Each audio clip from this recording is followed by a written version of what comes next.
June 27, 1969. Ferncliff Cemetery, Hartsdale, New York. The funeral of Judy Garland was a circus, cameras everywhere, reporters shouting questions. 20,000 fans lined the streets. Inside the chapel, every major star in Hollywood paid their respects. Frank Sinatra, Liza Minnelli sobbing over her mother's casket, Mickey Rooney, James Mason delivering a eulogy that made grown men cry. But one person was noticeably absent: Dean Martin. The press crucified him. How dare he skip Judy Garland's funeral? They'd worked together. They'd been friends. Where was his respect? Where was his decency? But 3 days later, on June 30th at 4:47 a.m., a cemetery groundskeeper named Thomas Walsh arrived for his morning shift. He walked past Judy Garland's freshly covered grave and stopped. Someone had been there during the night, and what they'd left behind would remain a secret for 26 years, until Thomas finally told the story on his own deathbed. Dean Martin didn't skip Judy's funeral. He just said goodbye the only way he knew how, in private, in the dark, where grief didn't have to perform for cameras. You think you know the story of Dean Martin and Judy Garland? The occasional co-stars who smiled for publicity photos? You don't know anything, because their real friendship existed in the spaces between fame. In late-night phone calls when the pills stopped working, in quiet conversations about what it costs to make the world laugh when you're dying inside. This is the story of two people who understood each other's pain in a way nobody else could, and how Dean honored Judy's memory not with a public eulogy, but with a private act of love that captured everything about who he really was. The man who cared so deeply he had to hide it. The friend who showed up when nobody was watching. The human being underneath the king of cool persona. This is the story of what Dean Martin left at Judy Garland's grave, and why it mattered more than any funeral speech ever could. Let's go back to understand how Dean and Judy became friends. They first met in 1950 at MGM Studios. Dean was filming his fourth movie with Jerry Lewis. Judy was attempting a comeback after being fired from the studio 2 years earlier for being unreliable, code for addicted and mentally unstable. They were introduced at a commissary lunch. Judy looked at Dean with those enormous haunted eyes and said, "So, you're the drunk act everyone's talking about." Dean smiled that easy smile.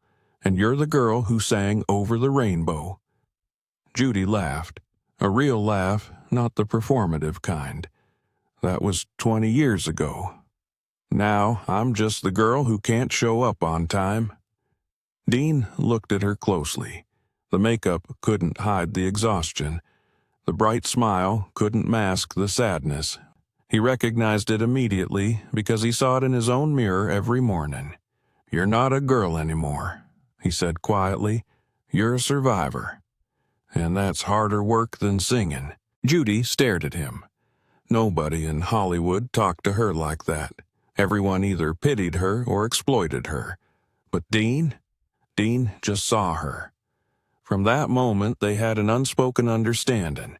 They weren't friends in the traditional sense. They didn't socialize at parties. They didn't do publicity together. But when the masks became too heavy, when the performance of being okay became unbearable, they'd call each other. Usually late at night. Usually when they'd both had too much to drink, or in Judy's case, too many pills. The calls would start the same way. "Dean, it's Judy. I can't sleep." Or, "Judy, it's Dean. You up?" They'd talk for hours, not about their careers, not about fame, but about the cost. The price of making millions of people happy while feeling hollow inside. Judy understood Dean's fear of poverty in a way most people couldn't. She'd been working since she was 2 years old, forced to perform by a mother who saw her as a meal ticket. given pills to stay awake for filming and pills to sleep after. By the time she was a teenager, Judy Garland was addicted, exhausted, and convinced her only value was entertaining others. Dean understood that completely. He'd been performing since he was 13, in steel mills, in gambling dens, and smoky nightclubs where mobsters decided if you lived or died based on whether you made them laugh. He knew what it meant to be a product instead of a person. To have your humanity stripped away and replaced with a character people paid to see.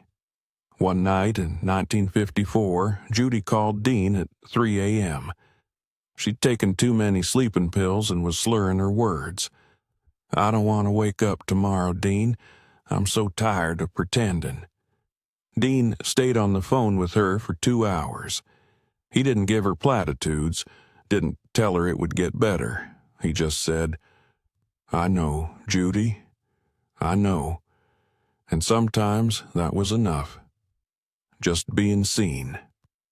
Just having someone acknowledge that the pain was real and the exhaustion was justified.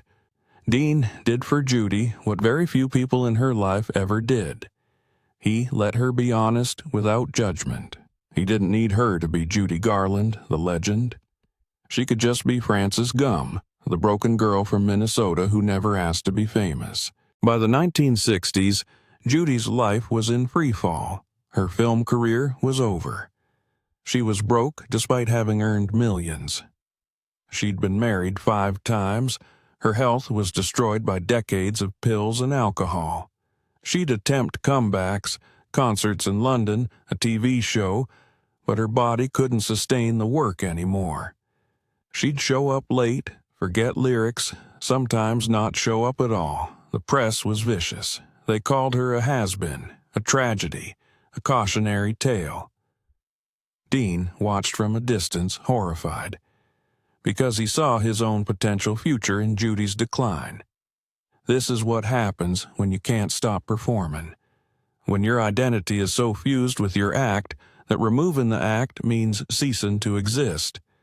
Dean started calling Judy more often, checking in, making sure she was okay. But by 1969, Judy was beyond saving. She was living in London with her 5th husband, Mickey Deans. On June 22, 1969, Mickey found her dead in the bathroom. Barbiturate overdose. Accidental, the coroner said. But everyone knew the truth. Judy had been dying for years. The pills just finished what Hollywood started. When Dean heard the news, he was at home in Beverly Hills. His daughter Deanna found him sitting in his study, staring at nothing. "Dad, are you okay?" Dean didn't look up. "Judy's dead." Deanna sat down next to him. "I'm so sorry, Dad. Are you going to the funeral?" Dean shook his head slowly. "I can't do that. I can't stand in front of cameras and pretend to grieve for an audience. That's what killed her. The performance, the constant demand to be on. I won't turn her death into another show." But Deanna could see the grief in her father's face. "So, what are you going to do?" Dean was quiet for a long moment. "I'll say goodbye my way. When I'm ready. On my terms." 3 days later, on June 30th at 3 in the morning, Dean Martin got in his car and drove from Los Angeles to New York. It's a 40-hour drive. Dean didn't fly. Didn't bring anyone with him. Just drove in silence, thinking about Judy.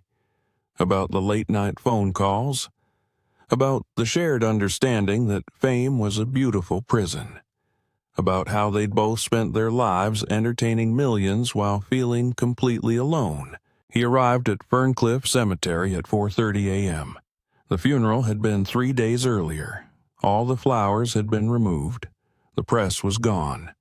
The celebrities had moved on to the next event. It was just Judy's grave. Fresh dirt, a temporary marker, and silence. Dean parked his car and walked to the grave. He stood there for a long time, not moving, not speaking, just being present. Then he reached into his pocket and pulled out something he'd carried with him for 19 years. A photograph, faded, bent at the corners, worn from being handled. It was from that first day they met at the MGM commissary in 1950. Someone had taken a candid shot, Dean and Judy laughing at something, both looking young and hopeful and not yet destroyed by what was coming. Dean had kept that photo in his wallet for almost 2 decades.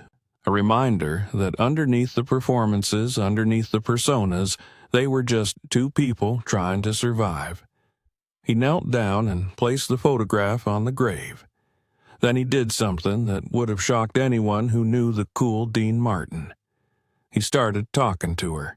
Thomas Walsh, the groundskeeper, was starting his shift when he saw a man kneeling at Judy Garland's grave. He stayed at a distance, not wanting to intrude, but he could hear fragments of what the man was saying. "I'm sorry I couldn't save you, Judy. I tried. You deserved better than this. I hope you're finally at peace." Thomas realized it was Dean Martin. He'd seen him on TV 100 times, but this wasn't the Dean Martin from television. This was a man completely broken by grief. Thomas watched as Dean stayed at that grave for over an hour, sometimes talking, sometimes crying, sometimes just sitting in silence. Finally, Dean stood up, wiped his eyes, took one last look at the grave, and walked back to his car. Thomas waited until Dean had driven away before approaching the grave. He saw the photograph Dean had left. He picked it up carefully. 2 young people, laughing, full of life. Before fame ate them alive. Thomas was so moved by what he'd witnessed that he did something against cemetery policy. He laminated the photograph and placed it in a small weatherproof frame. Then he buried it 6 inches under the soil right at the head of Judy's grave, so it would always be there, hidden from the world, a private tribute from one broken performer to another. For 26 years, Thomas never told anyone what he'd seen that morning. Not his wife, not his friends, not the press who periodically showed up looking for Judy Garland stories. But in 1995, Thomas was dying of cancer. His daughter was at his bedside when he told her the story. "I saw something once," he said, his voice weak. "Something that restored my faith in people." He described that morning, the famous singer kneeling at the grave, the photograph, the tears, the raw, private grief of a man who couldn't mourn publicly because the world demanded he stay cool. Thomas's daughter asked, "Why didn't you ever tell anyone?" Thomas smiled. "Because some things are sacred. That man didn't come there for recognition. He came to say goodbye to his friend. That was between him and her. I wasn't going to turn it into a news story." But his daughter convinced him that the story mattered, that it showed a side of Dean Martin the world never got to see. The human side, the vulnerable side, the side that loved deeply but privately. So Thomas agreed to tell the story, but only after both he and Dean had passed away. Thomas Walsh died in October 1995. Dean Martin died 2 months later on Christmas Day, 1995. In 1996, Thomas's daughter finally shared the story publicly. By then, enough time had passed that it wasn't scandalous, it was just beautiful. A reminder that Dean Martin wasn't the cool, detached character he played on stage. He was a man who felt everything deeply, but showed it to almost no one. The story spread slowly. In 1998, a researcher from the Judy Garland Museum tried to verify it. They contacted Ferncliff Cemetery and asked if they could examine Judy's gravesite. With permission from the Garland family, they carefully dug at the head of the grave. 6 inches down, they found it. A small, laminated photograph in a weatherproof frame.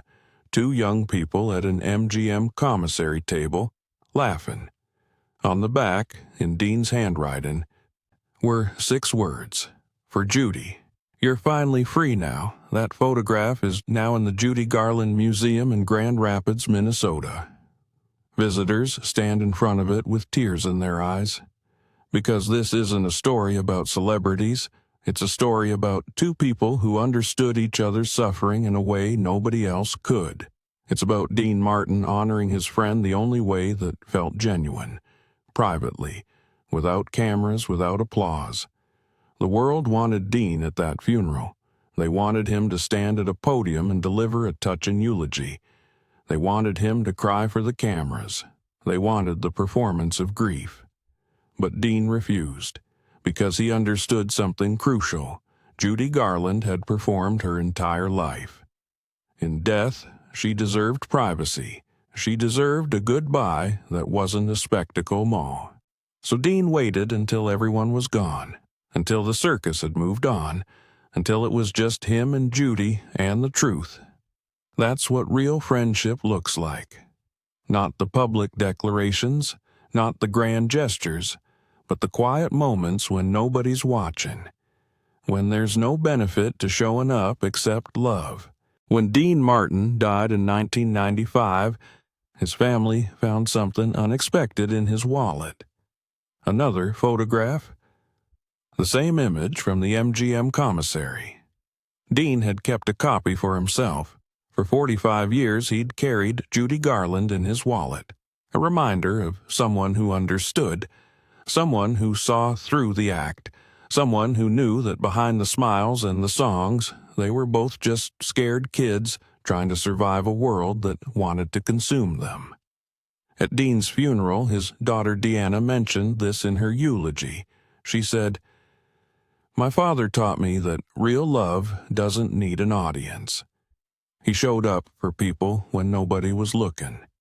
He cared deeply but quietly, and he understood that sometimes the most meaningful goodbye is the one nobody witnesses." That's who Dean Martin really was.